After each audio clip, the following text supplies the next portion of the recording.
Welcome to our guide on withdrawing money from BetRivers Casino. Whether you're cashing out your winnings or just moving funds, we'll walk you through this process step by step. Before you begin, ensure that you meet the eligibility requirements for withdrawals. This typically includes completing any required verification and not having any pending bets.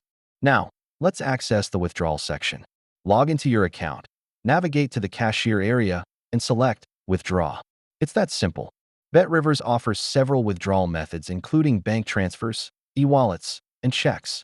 Let's explain each option so you can choose what suits you best.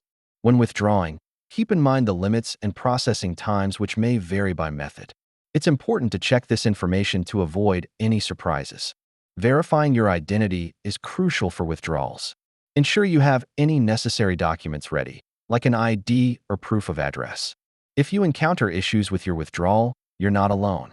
Common problems include mismatches in account details, which will help you troubleshoot. If you need assistance, don't hesitate to reach out to BetRivers customer support through chat, email, or phone. They're here to help. Remember, while withdrawing your winnings is exciting, always bet responsibly. Your enjoyment is what matters most. If you found this guide helpful, don't forget to subscribe for more tips on casino strategies and updates.